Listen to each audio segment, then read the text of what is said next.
Super Bowl 59 is confirmed. Todd Monken signs an extension. That and this, so much more on this episode of the Purple Rain Podcast.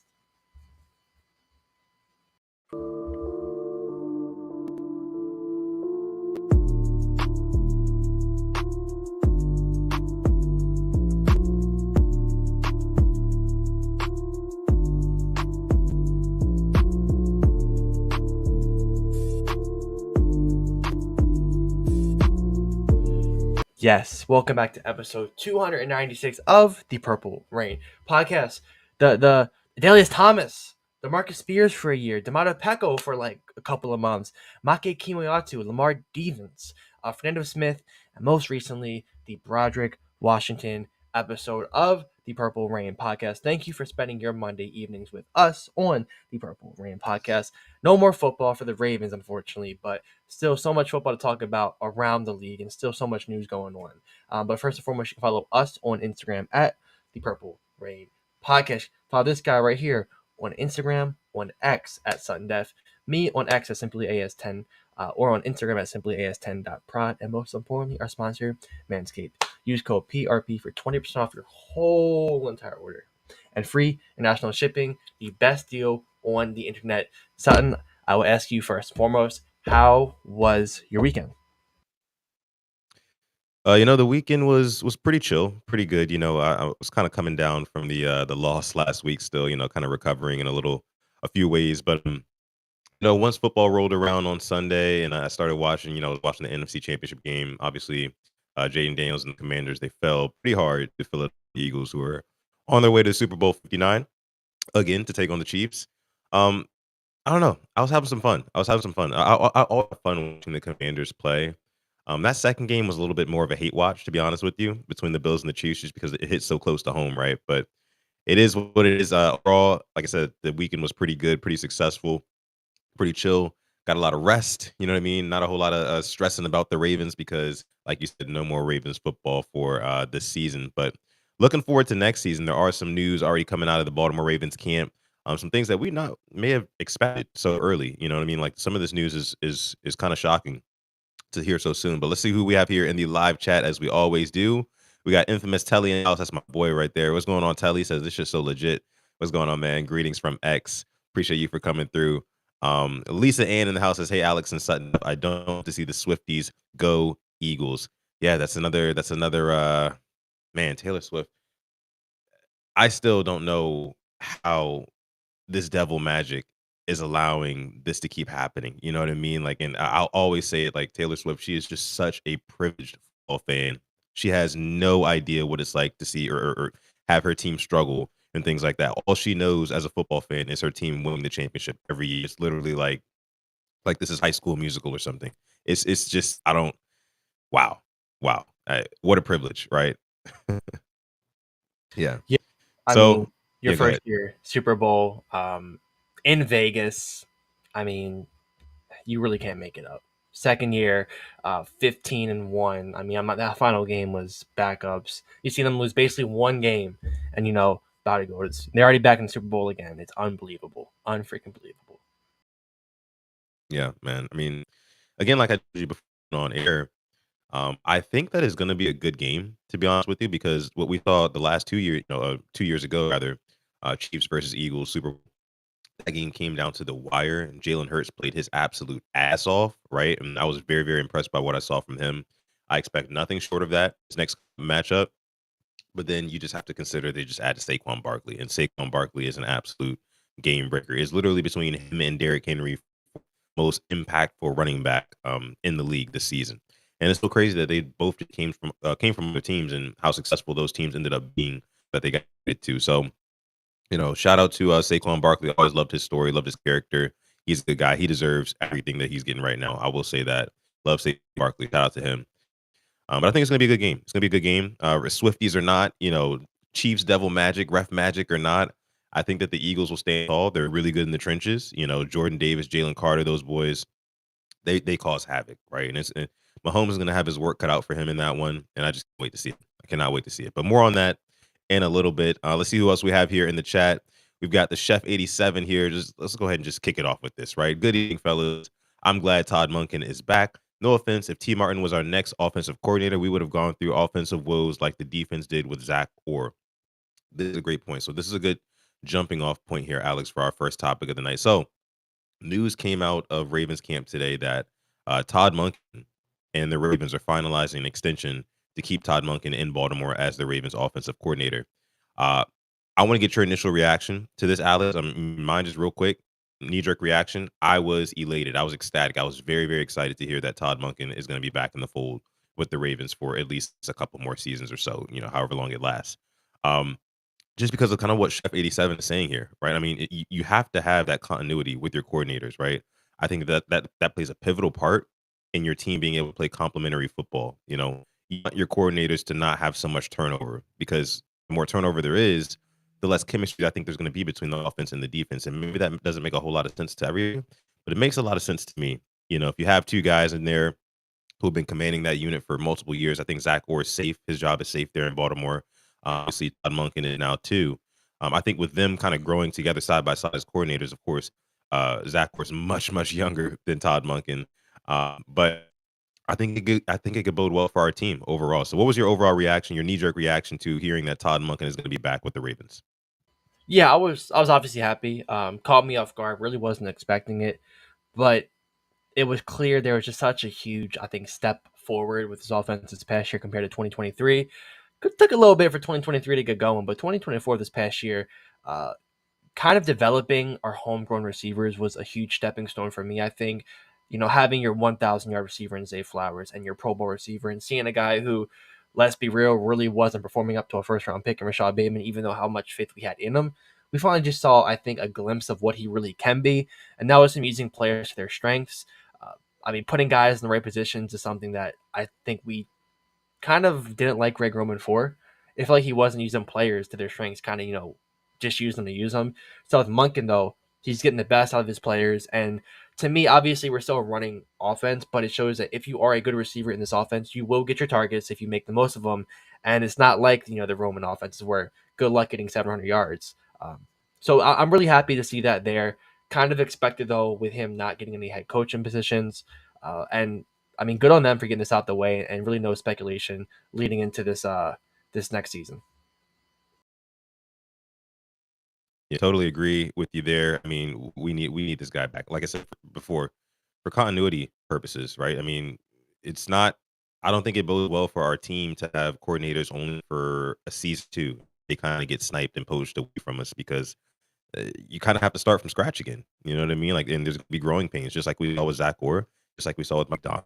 Todd Monken, I mean, I think he did a pretty good job jumping off the porch when he first started, but he's also got Lamar Jackson too. Jason here says, "I have a bone to pick with you, Alex. Drop the 2-piece donation in the chat. What's going on here? Why do you have a bone to pick with Alex?" His next comment. His next comment.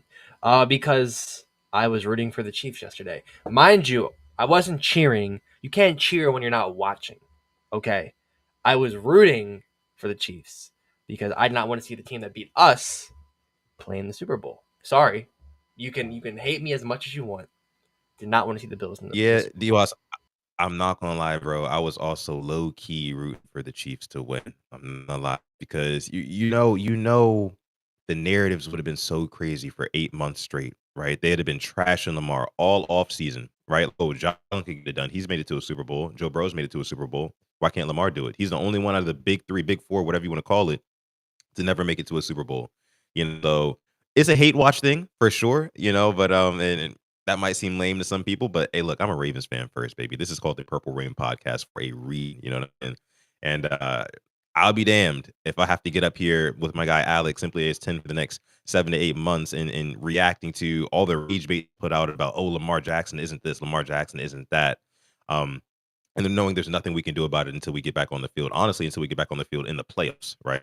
So we kind of needed that one. We kind of needed that one. I mean, even the Commanders a little bit. And I had some Commanders fans who were a little bit mad at me for this, but no, I was watching Jaden Daniels play, and I'm like, man, it would be very cool to see Jaden Daniels go to a Super Bowl rookie season. But them narratives, man, them narratives. When you see when you do what we do, when you do what me and Alex do, it's just it pains you that much more. You know what I'm saying? It's just because you got to get up here and talk about it. And this is what we've been doing for the past, 4 or 5 years now.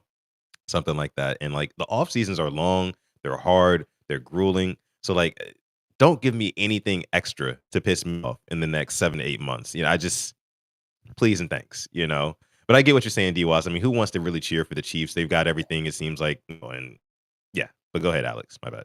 Yeah, like I said, I didn't watch a snap of that game. I only posted videos of stuff that happened. With that being said, though, I watched the Commanders game, and I'm sorry. I'm sorry. It took you 33 years to get back to NFC Championship, and you got 55 dropped on you. That and watching that first half, I'm like, oh my gosh, I'm watching the Ravens. Like the fumbles, the miscues, and like I wasn't really rooting for the Commanders. I wanted to see the Eagles go, just for that reason only. Like, I'm sorry, but man, the Commanders just the kickoff return, stuff like that, that fumble, and then just stupid penalties, pushing guys out of bounds. Although it may have been, ticky tacky, it's just you got to be really just level headed in those games and inexperienced, man. So I have all the faith in the world they'll be back. They have a lot of cap to spend. They have a great quarterback to build around, but that's a tough pill Yeah. to swallow if I'm a Commanders fan. That game yesterday. Yeah, for sure. For sure. Before I give you my take on the Commanders, K-Dog giving a shout out to the hashtag replay gang. That's right. That's right. That's right. If you're not watching this episode 296 of PRP live and you're part of the hashtag replay gang, thank you so much for joining the show. Make sure you like the video. Everybody like the video. All right. Just everybody. If you're watching right now on YouTube, especially like the video, subscribe to the channel as well. If this is your first time tuning into the show, if you're on X. Hello. We know a lot of you guys watch on X now. Hello. Appreciate y'all for coming through as well. Maybe pop over to YouTube sometime. Give us a like, give us a sub. Appreciate it. Okay. So back to the Commanders though. You mentioned something very, very interesting to me. It seemed like they were too inexperienced and Ravens Pro Bowl corner, Marlon Humphrey, actually came out on Twitter and said this Commanders team is just too young. Basically, you're saying too inexperienced to win this game, to win this type of big game, NFC Championship game, that is. And a lot of people gave Marlo backlash for what he said there because he was like, okay, these guys are too young to win it. But people are telling him, like, okay, well, what's your excuse? What's our excuse? You know what I mean? Because we're not too young. We're not inexperienced. We've been here. We've done that, and we still can't break through to the big game, you know? So that kind of was interesting to me because, like you said, watching the Commanders in that first half, it was a lot like watching the Ravens last week, in that first half. Just miscues, turnovers, the drops, things like that, all of that stuff. It's indicative of having an inexperienced team. So the fact that this is continually happening for the Ravens year after year after year, like what do we really point to? I don't even know if Marlon ended up giving a response to the people who were saying like, "Hey, what's your excuse? What's our excuse?" Which I wouldn't expect him to either because that would be ugly, especially on on a public timeline. But what do you make of all that? Yeah. I saw that and I was like, ugh, I probably should have kept that one in the drafts. And it's a valid question to ask. It's not like we have this, a young, rookie quarterback. We don't have guys who have never even sniffed the playoffs. We have guys who have been in the playoffs multiple times. A Super Bowl winner in Kyle Van Noy. It's not like we're fielding 11 Nate Wiggins on defense or 11 Roger Rosengartens on offense. No, like Stanley, been in the league since 2015. Zay Yep. Flowers, year 2. Bateman, year 4. Andrews, year year 7, 8 with Lamar. Like our core pieces on offense, they have some experience. So it's a great question to ask, and obviously I wouldn't have responded to it either if I was him. But man, it's what are we missing? What is that missing piece to us getting to the next step? And uh, probably uncomfortable conversations, but we've probably had them one too many times on the show. But if I'm looking at Marlon, I'm like, well, he's been doing his job. He wasn't the one letting up touchdowns. He wasn't letting up big plays. So, man, it's tough to say. But for me though, if I'm talking about it, I'm looking at the guy who we kind of just extended. I saw highlights. I saw that Mahomes was running, and I was wondering, like, man, like Yeah. we didn't have any design quarterback runs. This is working against the Bills defense. And it's frustrating me all over again because the Chiefs obviously saw that there's some gaps in this defense to take advantage of, and we didn't. And that's what makes good teams from great, unfortunately. Yeah. Yeah. And honestly, for me, that comes down to head coaching. That comes down to head coaching because, like, as the head coach, as the captain of the ship, you have to know all of the strengths of this team and where you can exploit the weaknesses of the opposing team. And like you said, to see Mahomes actually run on a couple of different occasions last night, I mean, I think they even it was like a bootleg keep from like the 5 or something like that, and he ends up running it in for a touchdown. I'm like, "Bro, seriously?" Like, I mean, this is Patrick Mahomes, not Lamar Jackson, not even a Jaden Daniels, not even, he's not that quick. Now, Mahomes can absorb a hit, that's for sure. We all know that. That's why he has the extra body fat there. That's no secret. I think he's actually come out and said that, but the fact that we weren't able to kind of replicate anything that we would have replicated over the course of the entire season, running design runs with Lamar Jackson, we just completely abandoned that in our time of need, in our biggest time of need where I don't know, man. Don't shy away from using your best weapons, man. I mean, that's a head coaching thing for me. DWAS dropping the two piece, another two piece in the chat. Thank you so much, DWAS. Says, do you think the game was rigged yesterday? A couple questionable calls, right? I mean, but you're gonna get that in every big game. Every big game, you're gonna have a play or two where it's like, oh, did he get that first down, or did he actually catch that? Was he inbound? Things like that. So I can't really say it was rigged. No, I think that the Chiefs played a very, very good game. They found a way to win. They found a way to win. And like my guy Alex just said, that's what separates the good teams from the great teams who actually want to take it all of the way, all the way. So I don't think it was rigged. I mean, there was the one play where Josh Allen, he does what, the QB sneak, and he doesn't get it. They mark him short. Even the play before that, thought that Dalton Kincaid had picked it up, and then he ran the QB sneak with Josh Allen. He got stuffed. But when I was looking at it, and I don't know if you saw this too, you said you posted some of the clips from the game, but when I was looking at it, I probably would have given it to him after further review. Like I would have given him the first day. But it was damn close, right? It was very, very close. And I saw a lot of fans even say, like, why does like a multi-billion dollar organization like the NFL not in the technology to actually have like chips in the footballs to make sure that we know exactly where the ball is at when the play is blown dead. We still have the refs manually blow the play dead, but when they do that, like the split second that they do that, it should like register somewhere in the ball. Okay, where is it at that moment? That was just that made a lot of sense to me. But what say you? Yeah, I don't. It feels like they're going backwards sometimes with some of the refereeing they do. And talking about that, I'm not gonna, not talk about NFC. I thought the Eagles' maturity and the Eagles' knowledge of big games came into hand with AJ Brown, and him pissing off Marshawn Lattimore. He, to me, threw the first punch, not literally, figuratively, but Marshawn Lattimore responded, and that's what they always get. And us as Ravens fans, we know all about that last year with Kelsey and all that. And I Mhm. want to talk about that game as well because the whole tush push thing, I've been an advocate for it. You know, stop it, Hmm. stop it. But after Oh, you're against yesterday, it. and like, Oh, no, huh? no, you're for the tush push. You're for the For it, tush push, yeah. yes. Okay, But yeah. after yesterday, like, what else do you want them to do? To try to stop it. In order to stop it at the half-yard line, you got to time that perfectly, Troy Polamalu. And it's not like he's jumping offside on purpose. He's trying to time it. And for them to say that the referees can give that touchdown, now it to me becomes a problem. Because now we're giving points on a play where we've seen a fumble occur and it can get stopped. So to me, I don't like the whole they can give the touchdown, if they keep on doing this. That was just weird to me. I feel like there has to be some conversations about it in the offseason now. Interesting, interesting. I mean, I was definitely, to say the least, taken aback when I heard the referee get up there. I think it was Sean Hockley who was refereeing that game yesterday, and he was saying that, oh yeah, like the refs do reserve the right to award a score to the Eagles in so many words is what he was saying. If they keep violating this way, and I'm just like, bro, are you serious right now? Like, why am I just now hearing about this for the first time in an NFC Championship game? And I kind of get it though. I kind of from the perspective of, okay, we can't move it half the distance to the goal forever. So if you keep spamming that penalty over and over and over again, and you're not timing it correctly, that I mean, awarding a score just seems weird to me. I mean, how does that look on the stat sheet? You know what I'm saying? Like, I don't even know what that would look like. Is really weird. It's really weird. I've never seen it happen. Hopefully, it never does happen.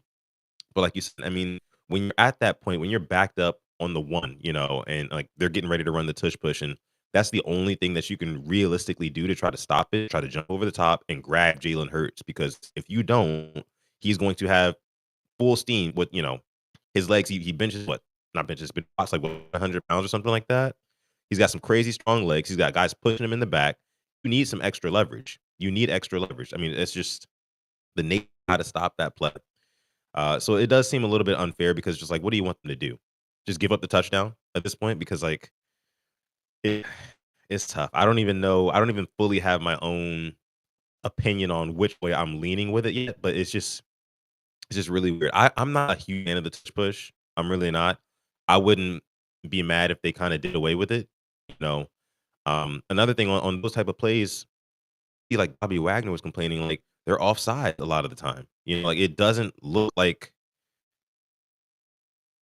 football in a lot of ways. It doesn't look like football to me. So that's the only gripe or issue that I have with it. But let me see what you guys are saying here in the chat. Um, uh, Lisa says, "Can't the league penalize the tush push?" They could in theory, but again, I think the league had already came out and you know, since the Eagles are the only ones who do it so successfully and so consistently, then it wouldn't really make sense to ban it just because nobody can stop that team. If everybody could exploit that and take advantage of it, and fourth and shorts really didn't matter anymore because the tush push was just automatic for everyone, then yeah, they might decide to switch it up. But the fact that the Eagles are the only ones who really, really have sustained success with it, I think that's why they probably will never penalize it, Lisa.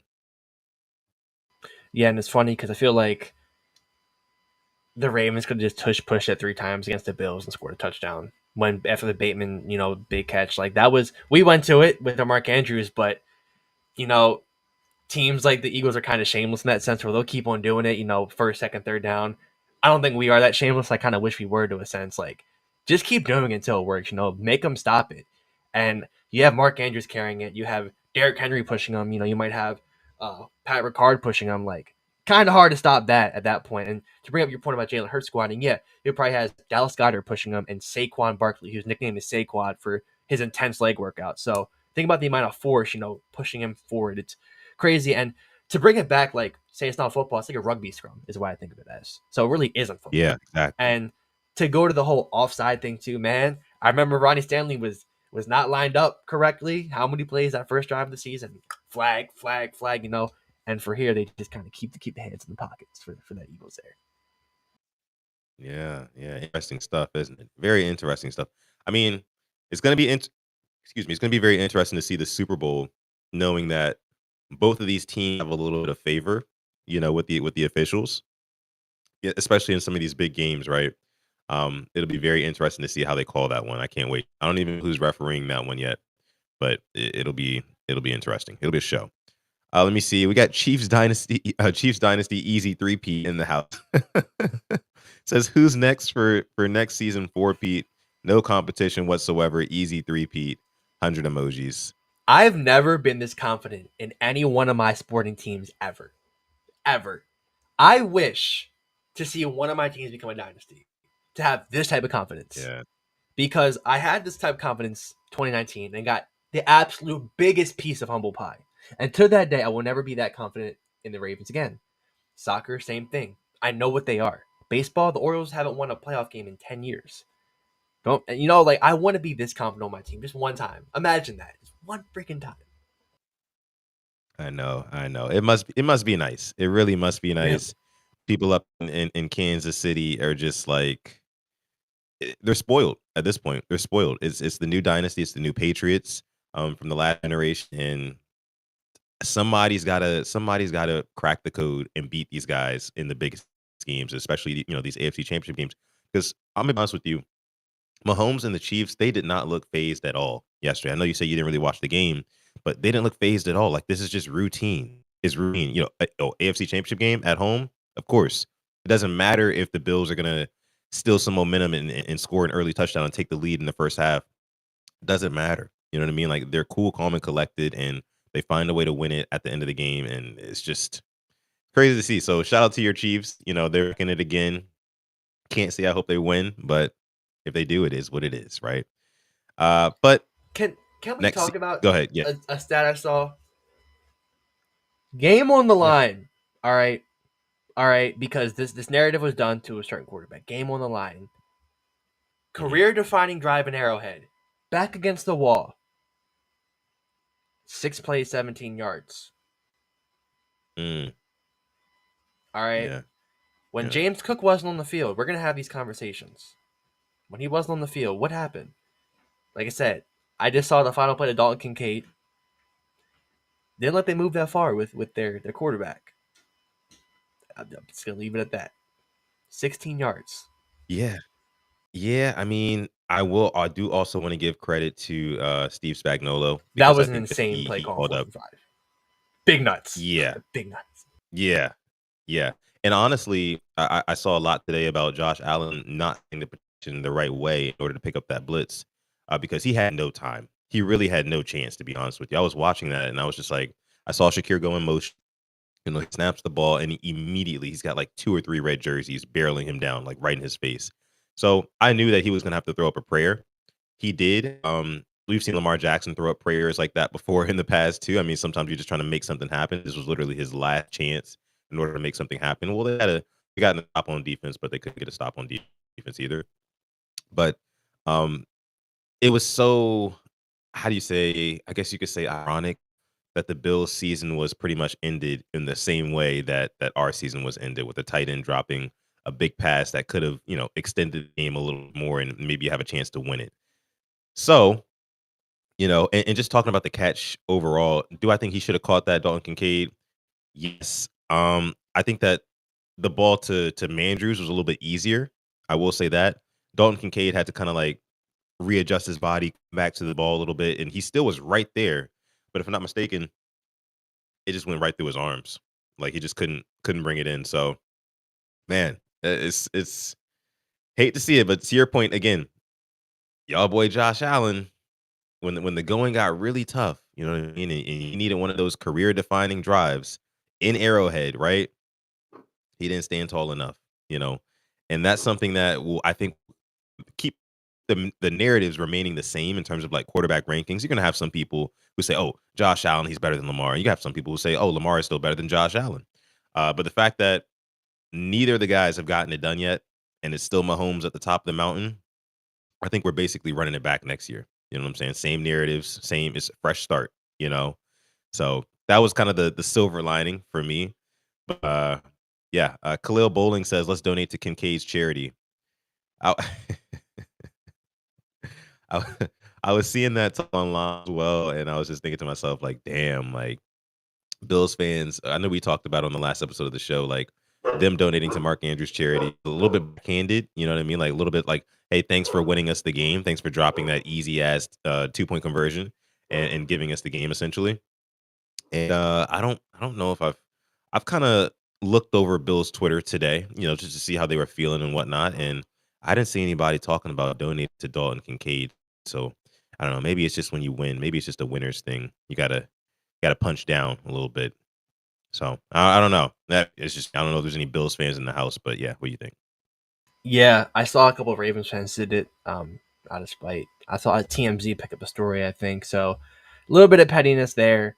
But at the end of the day, I mean, it's for a good cause. But it just sucks the way Yeah, it happened, unfortunately. Sucks the way yeah, it happened. What's going on, yeah, Roosh? man. What is up, my boy? How are you? Yeah. Mod Roosh, that is to you. Says, like the video. What's going on, Roosh? Appreciate you for coming through as always. And he's absolutely right. Make sure you like the video, leave a thumbs up on it on YouTube. If you're watching on X, again, hello. Shout out to you. Make sure maybe sometime you come over to YouTube and give us some love over there too. We'd appreciate that. Okay. So let me see. Jeremiah W says here the NFC field has been far less deep and difficult. This is another thing that kind of irritates me when my friends of NFC teams, especially my Commanders friends, they try to tell me like, oh, well, the Commanders, they're on the same level as the Ravens now. Had the same record, went further in the playoffs. That some of you are saying like the Commanders are bad. Ravens. Like, you got to think about what the NFC is compared to the AFC. Like the AFC has the big four, and I know it's not in it this year, but Mahomes, Allen, and Lamar, their combined record against NFC teams is insane. Of course, Lamar only has the 2 losses. I think Allen has 7 or something like that.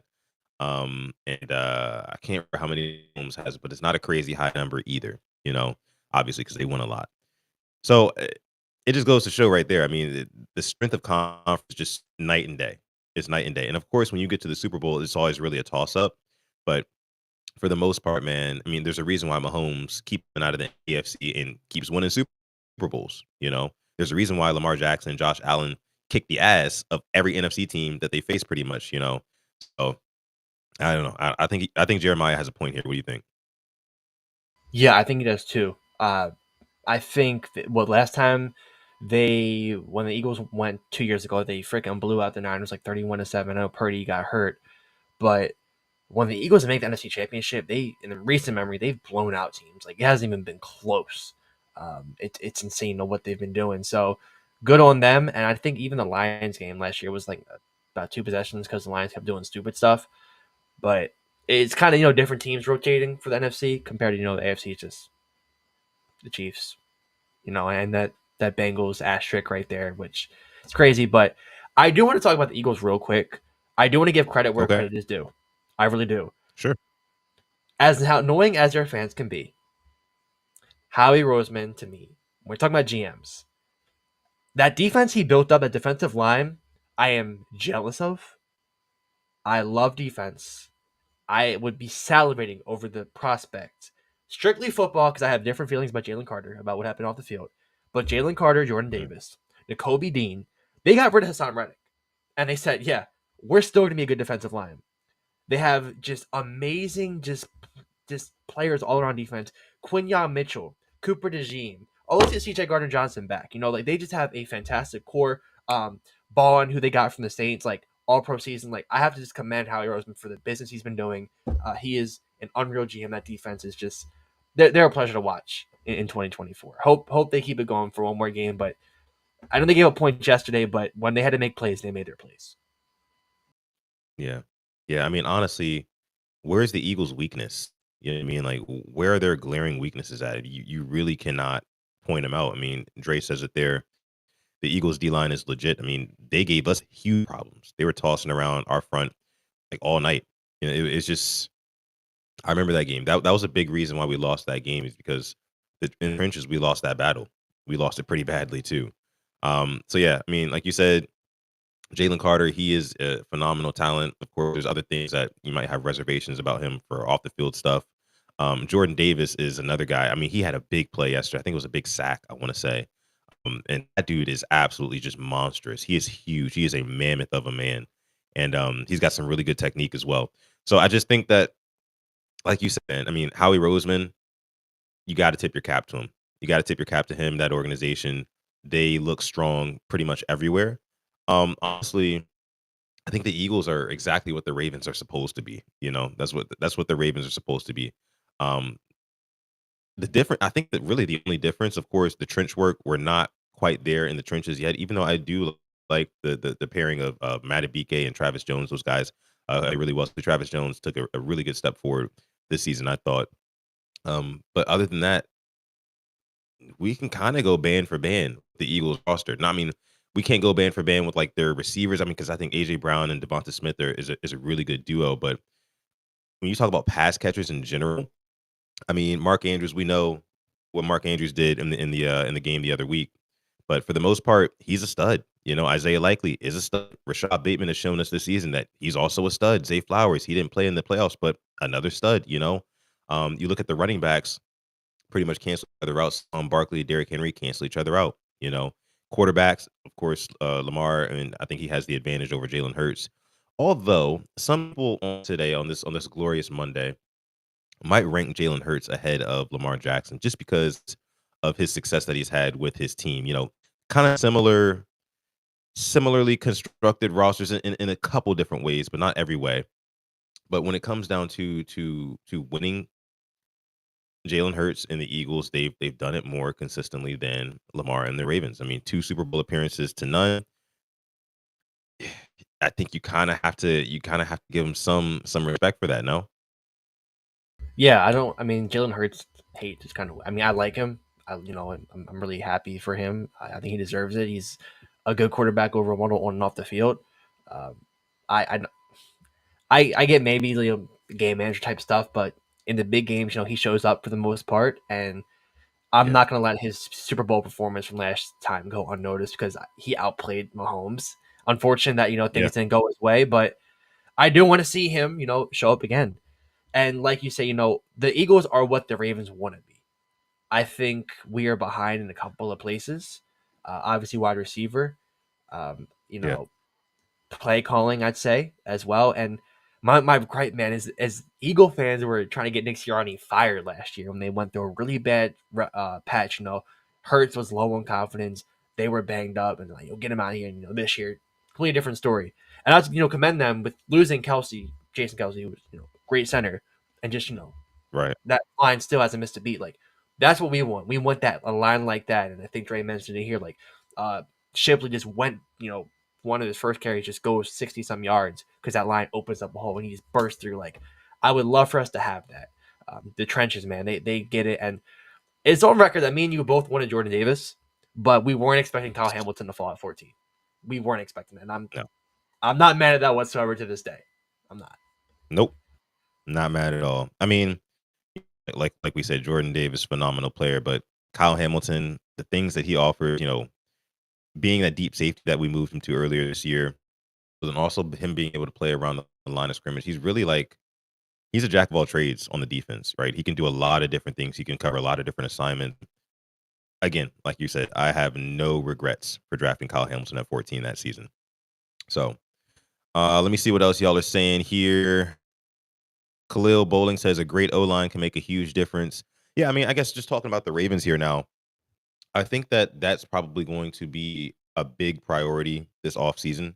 If I had to say like top three priorities, offensive line would definitely be on the top three list in terms of what you need to address. Because, just, again, the guard situation, I don't care what the Ravens thought. It's just not something that you want to take into second year. I don't think. I think now is the perfect time to kind of retool at that position.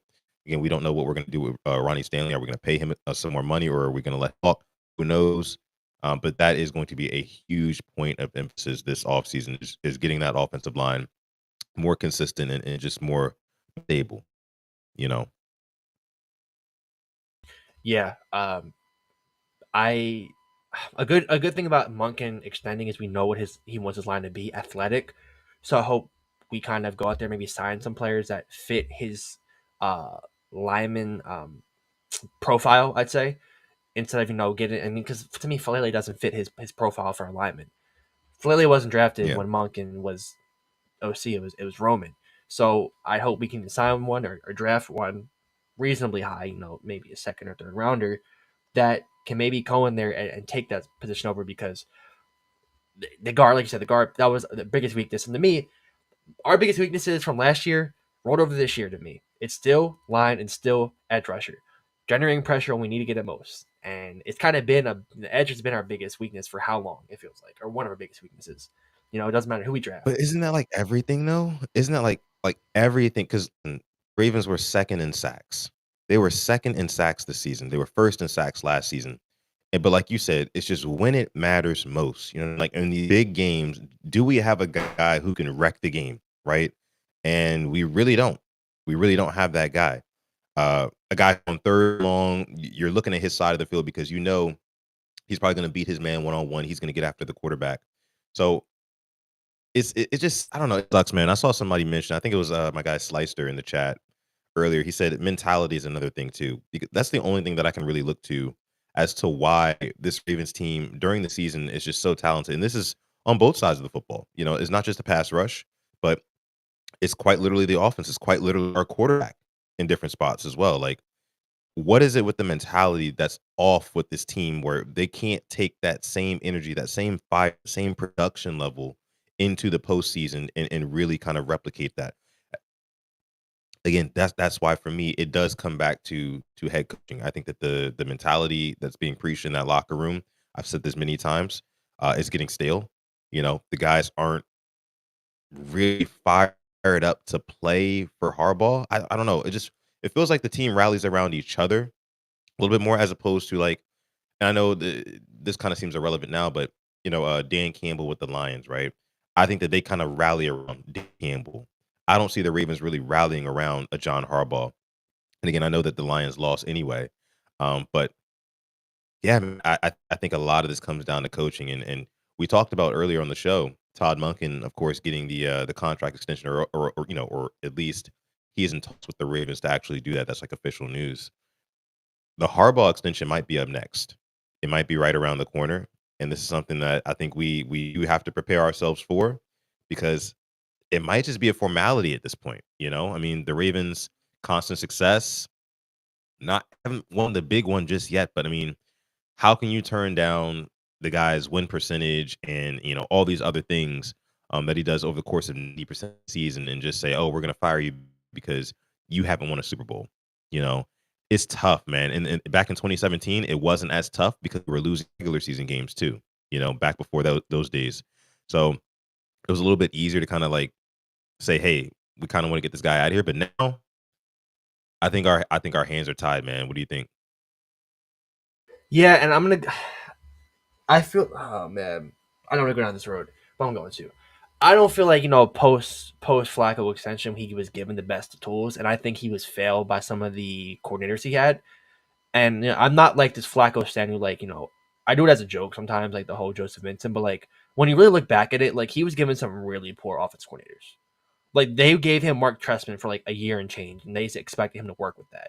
And the only good coordinator he had after 2012 was Gary Kubiak, and he had statistically, I think, his best season. My problem is his John's like his coaching hires, and thankfully he got Monken right, in my opinion.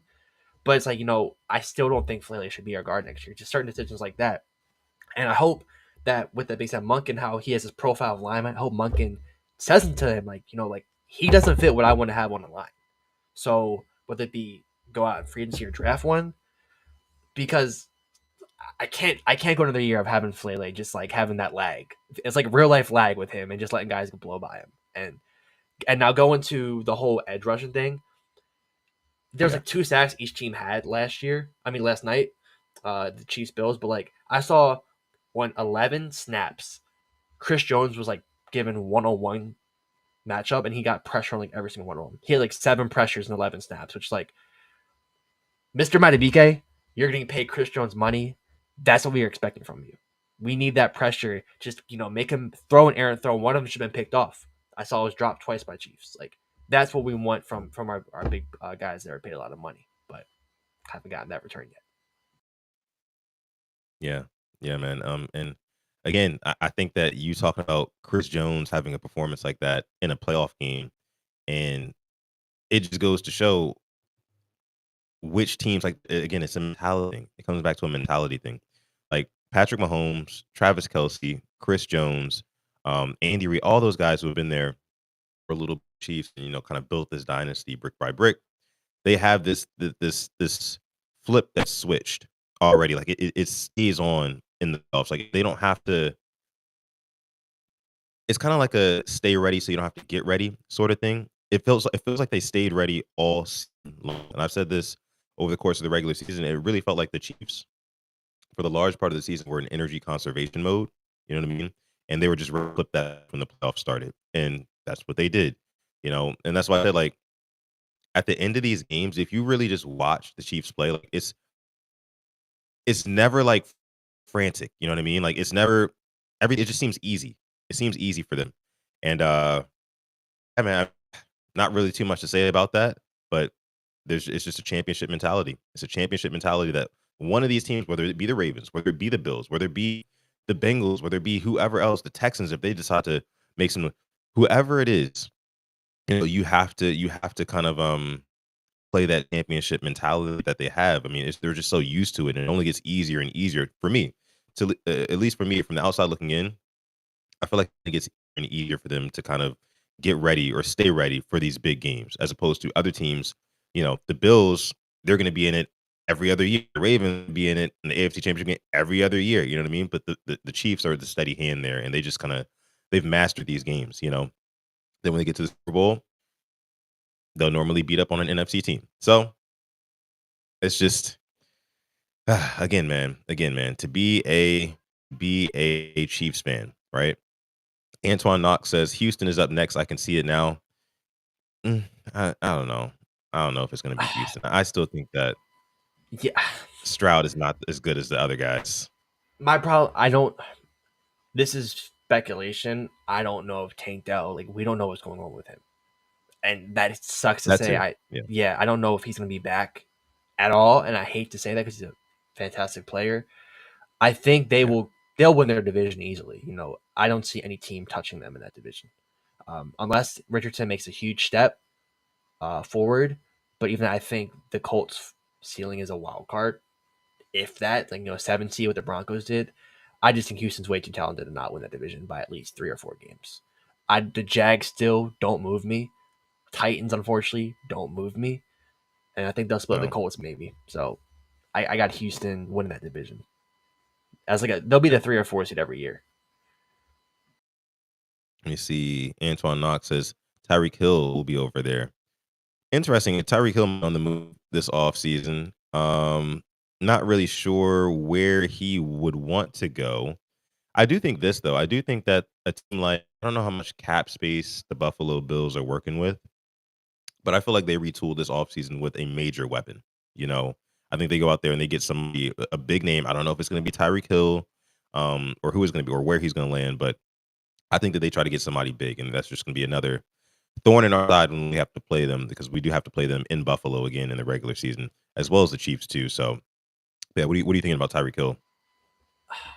That's a good landing spot for him. I think Chris Godwin will be a good spot for the Bills. Really Mm, good receiver, really good route runner, good hands. Like, I can see Allen, rolling out and finding him. I want Godwin personally for the Ravens. I would love to have him. Um, as for Tyreek though, thinking of a guy with like just like a big arm. Um, Chargers comes to mind, but I don't think he'll go there. I don't think he want to play in a Greg Roman offense. Can't blame him. Texans will make sense with Nico. I mean, big man, little man partnership right there. That's big possession of Nico, speedster and Tyreek. The Browns young always make some weird quarterback. Yeah, move. The Browns will overpay him like crazy. I can see that. Like, I right. know it sounds crazy, but they love overpaying, a receiver. Um, I don't want I'm to hear thinking him either think that. Bills or Texans. I don't want him in the Ravens. I Yeah, don't want to see any chatter of that. I don't need that here. I don't need it either, and it's not even because I don't think Tyreek Hill is a bad player by any stretch of the imagination. But at the same time, it's like, and I've said this before, like, how much freaking help do we need? You know, like, how much help do we need? Like, we've got guys who, if Bateman, Zay, they come back healthy next season, likely is still going to continue to take strides forward. I think at least Mark Andrews, I'm sure he's going to try to bounce back in some ways, but we have to reserve him for the playoffs. We got to see what he does there. But yeah, I just, and of course, we're a run first team. Derrick Henry wants to run it back, quite literally, no pun intended. So is again, how much help do we need, man? Fix this offensive line. Maybe go out there and splash for an edge rusher, right? A game wrecking edge rusher who will actually show up in the playoffs. Then we can talk. Then we can talk. But no Hill, I agree with you. Yeah, I see people talking about not only. Yeah, I know he's come off the serious I word. Um, it was a hip drop tackle. To be honest, I would love T Higgins is my number one. Like, if you said who anybody, I'm taking T Higgins. I love his profile. He does have the soft tissue I words, but you can't doubt that's what we've been missing as a receiver. Real quick, K-Dog says, smash the damn like button. It's free in the offseason. It means more than you know. Thank you. Yes, indeed, it does mean more than you know. Oh, man. But if we're talking about other targets to see premier edge rusher, I would love to see that. Maybe Max Crosby. I know his name's been thrown around. Pretty sure he wants to win now. I don't see much win now Yeah. being in Las Vegas in that division, with them clearly being the worst team in that division. It's really not even a competition. If you want to win now, maybe request a trade if you want to. Um, any other You might ones want you to can play for think of? Pete Carroll though. Who knows? Yeah, but as a point, you're just wasting your career. Like how much? Are you really Yeah. going to make the playoffs with Las Vegas? That's my problem. Yeah. Yeah. I mean, and if you're a guy like Max Crosby or even dare I say a Miles Garrett, you know what I mean? You know that like you are a game wrecking, game changing kind of player, and you plugging and playing into that system could potentially be the missing piece, right? That they need in order to get over the hump. That sounds attractive. It sounds attractive because you know the Ravens are going to be right there every single season. Everybody loves playing with Lamar Jackson. Every big name player who comes in, the building and is around Lamar, especially offensive players, they always end up loving him. Rick Henry went into the season with a teammate. He left with a brother. So, I just think it would make a lot of sense. It would make a whole lot of sense. I would be very interested to know what EDC's his real ulterior motives are for this offseason. Like, what's going to be the splash, right? Because it seems like we get one every season. We get some sort of splash. So we'll see what it is this year. But yeah, I think we're gonna go ahead and leave it there for today's episode of the show. We talked a length about Todd Monken. We talked about the NFC AFC Championship games. Also talked about the Super Bowl matchup that we were seeing here in about 13 days or so, something like that. But so yeah, we're gonna leave it there for this episode of the show. Again, like he led the episode with, go landscape.com, use our code PRP at checkout, get 20% off, plus the free international shipping. You can follow us on Instagram at the Purple Rain Podcast. If you're watching on YouTube right now, this is your first time watching, please maybe consider subscribing. I mean, that would help us out a ton. Or if not, maybe hit the video because that helps us out a ton as well. Like our guy Mod K Dog said earlier. So again, man, we want to thank y'all for coming through. The off season is here. This is what, our third episode of the off season, I want to say. Third episode of the off season. So we'll be here. Hopefully you're locked in here with us. But with that said, I'm gonna let my guy Alex take us out. Yes, thank you for coming through to the Monday edition of the Purple Rain Podcast. We love you. We appreciate you. As always, stay positive, test negative. Yes. And never, ever, ever forget, even on the rain of day, to call God. It's been episode 296 of PRP. We're going to catch you guys in the next one.